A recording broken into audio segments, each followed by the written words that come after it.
안녕하세요. 은퇴부동산 연구소의 노초록 소장입니다. 오늘은 2021년도 부동산 시장 전망에 대해서 간략하게 살펴보도록 하겠습니다. 내년도 전세 시장에 대해서 알아보도록 하겠습니다. 그러니까 올해 말부터 또는 내년도까지 쭉 이어질 것이라고 보여지는데요. 지금의 전세난은 어떤 시장 기능에 의해서 만들어진 전세난이 아니고 구조적인 모순에 의해서, 그러니까 어떤 제도적인 모순으로 인하여서 발생한 전세난이기 때문에 이 모순 자체가 해결되기 전까지는 상당히 전세난 심화가 해결되기 어려운 구조라고 생각됩니다. 전세가 이렇게 분기 현상과 전세가 급등은 아파트, 빌라, 다세대를 가리지 않고 전방위적으로 벌어지는 현상이고요. 이 전세가 상승을 여러분이 잘 아시겠지만 임대차 3법 중에 계약갱신 청구권으로 인하여서 기존에 있는 전세 매물 자체가 매물 잠김 현상이 극대화됐다라는 거고, 두 번째 우리가 부동산 정책, 문재인 정부에서 꾸준히 만드는 부동산 정책 중에 세금을 아끼기 위해서는 실거주 요건을 강화하는 측면을 봤습니다. 그래서 재건축 단지에 세금을 줄이기 위해서 기존에 있는 세입자를 내보내고 본인들이 2년 거주 요건을 채우는 그런 여러 가지 어떤 사유들이 있다라는 거예요. 그래서 이렇게 계약갱신 청구권 때문에 기존 매물 잠김 현상이 심화되는 거, 그 다음에 거주 요건 강화로 인하여서 전세 세입자가 나가고 기존 그 주인들이 입주해야 되는 이런 상황들이 만들어졌기 때문에 이런 구조적인 모순이 해결되기 전까지는 전세난 심화 현상은 내년도도 꼭 지속적으로 이어질 것으로 예상해 볼 수가 있겠습니다. 두 번째, 아파트 시장에 대해서 좀 알아보도록 하겠습니다. 아파트의 매수세는 확실하게 꺾인 것은 사실입니다. 이것을 어떻게 감지할 수 있냐면요. 여러 가지 지표를 보고 설명도 드릴 수가 있겠지만, 제가 현역에서 지금 공인중개업을 하고 있는데요. 저희가 아파트 매물 자체를 다른 매체 아니고 네이버에 광고를 했을 때 저희가 시장이 매수세가 있는 시장에서는 그 매물나에서 전화를 상당히 많이 받습니다. 근데 제가 지금 현재 아파트 매물을 한 7, 8개까지 광고를 하고 있는데 그 매물론에서 전화 받는 것이 거의 극소수고요. 거의 전화를 받지 못하고 있습니다. 그만큼 매수에 대한 매수세는 굉장히 약화됐습니다. 여러분이 상식적으로 생각했을 때 매수를 30대 분들이 연끌을 해서라도 집을 사려고 했던 것은 아파트가 단순히 실거주뿐만 아니라 그 과거로부터 계속 재테크의 수단으로 활용됐기 때문에 조금이라도 가격이 상승할 여지가 있을 때 매매 시장에 뛰어드는데요. 지금은 매수하려고 하는 분들이 항상 와서 물어보는 것이 내가 혹시 꼭지에 사는 것이 아니냐, 이런 것들을 의문을 갖고 있다는 말이죠. 그래서 일단은 매수세 자체는 확연히 꺾였고 가격 상승에 대한 것도 의문이 되기 때문에 쉽사리 지금 매수 시장으로 돌아오려고 하지는 않는다는 점이 앞으로 지속될 것으로 전망됩니다. 그런데 두 가지 점에서 조금 불안한 요인이 있어요. 첫 번째는 매수세는 꺾였지만 이게 지금 매수세가 꺾이면은 자연스럽게 가격 하락으로 이어져야지 정상적인데, 지금 이런 매수세는 수요적인 측면이잖아요.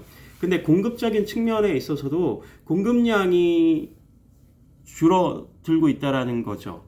첫 번째, 정상 입주 가능한 매물 자체가 매우 찾기 어렵습니다. 정상 입주가 가는 매물 자체. 최근에 정상 입주 가능한 매물 내놓고 가신 손님이 계신데, 두 분 계신데, 그분들이 물건을 거두려고 해요. 그 이유는 뭐냐면은, 사장님, 제가 다주택자라서 지금 살고 있는 집을 내놓으려고 하는데 하나 갖고 있는 것은 전세를 주고 있기 때문에 제가 나중에 들어가야 되고, 지금 당장 이거를 팔았을 때 제가 전세로 들어갈 수 있는 매물이 있을까요? 이런 의구심을 갖고 있단 말이죠. 그러니까 정상적으로 주인이 살고 있는 매물을 다주택자리 내놓는다 할지라도 내가 이것을 팔고 입주를 할 수 없다는 불안감 때문에 매물을 거두려고 하는 수요도 있고요.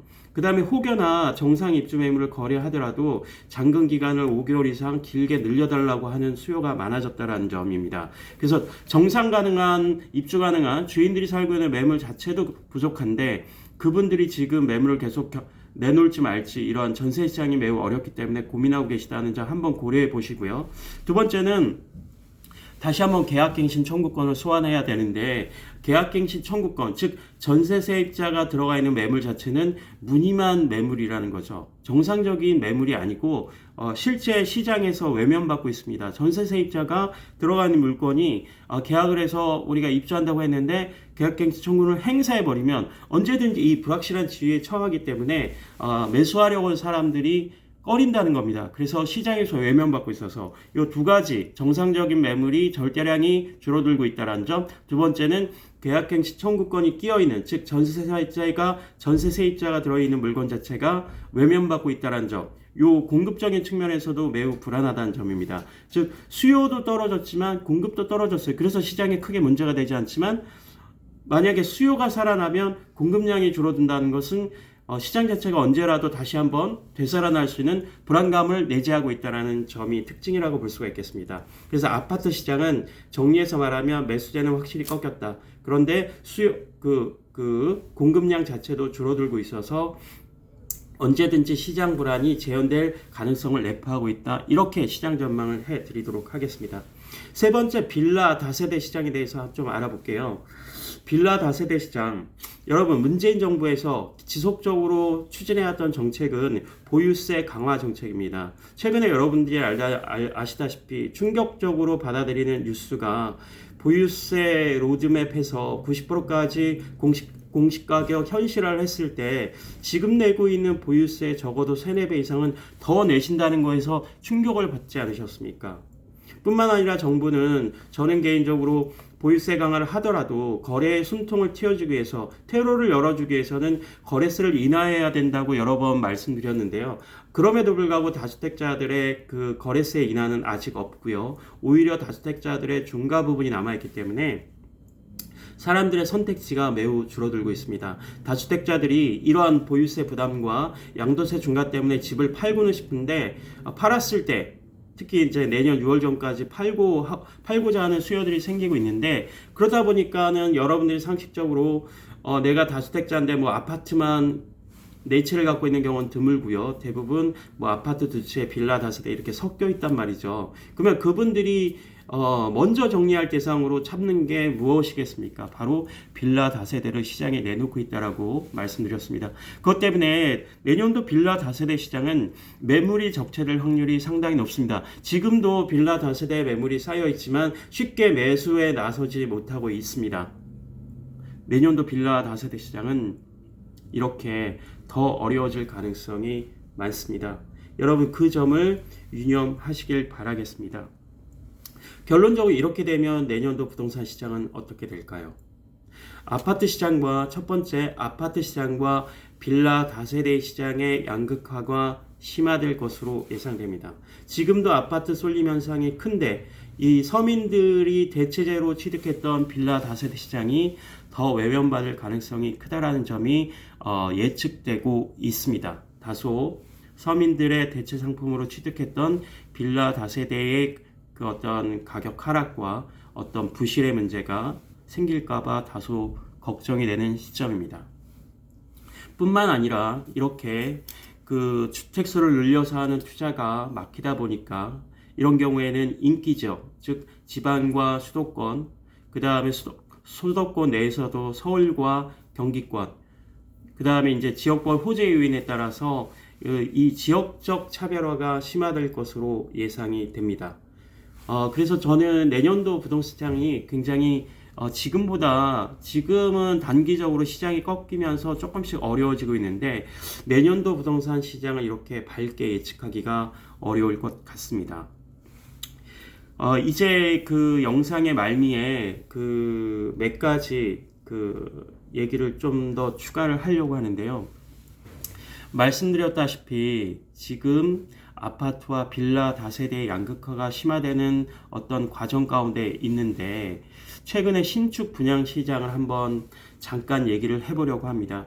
신축 분양 시장은 요즘에 분양이 잘 되는 거 보셨습니까? 여러분들이 이제 분양 모델하우스 같은 데 가시면 과거에는 갭 투자를 많이 했기 때문에 갭 투자 상품으로서 빌라 다세대 분양을 받으시고 이런 분들이 많았거든요. 근데 요즘에는 분양이 되지 않고요. 그 다음에 분양가 자체도 아파트 가격을 뺨칠 정도로 상당히 분양가는 많이 올라갔습니다. 그래서 분양이 안 되다 보니까 분양 현장에서 어떤 식으로 상품을 하냐면요.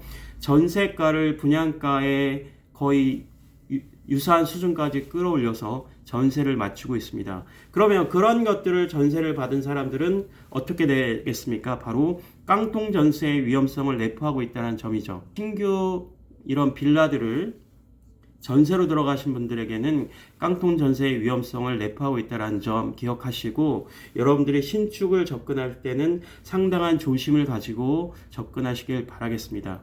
그 다음에 지금 이렇게 불확실할 때는 확실한 대안으로 떠오르는 것은 3기 신도시를 비롯한 청약시장 외에는 답이 없는 것 같습니다. 주택시장에서 추후에 뭔가 실거주 요건도 채우면서 재테크 측면에서도 그나마 높은 점수를 줄 수 있는 유일한 해방구는 바로 분양시장입니다. 여러분, 분양시장에 들어가기 위해서는 청약통장이 반드시 필수적이고, 그 다음에 이렇게 빌라 다세대를 사는 순간 무주택 가점 자체는 제로가 되기 때문에 무주택자들이 덜컥 내가 거주의 만족과 안정감을 위해서 빌라 다세대를 사는 순간 여러 가지 이중고에 빠질 수 있다는 점도 한번 체크해 드리도록 하겠습니다. 그래서 특별히 그 30대나 40 초반 무주택자들에게는 청약시장을 공략한 내 집 마련 전략에 더욱더 올인하시는 것이 여러 가지 안정적인 측면이나 추후 본인들의 그 재산을 조금이라도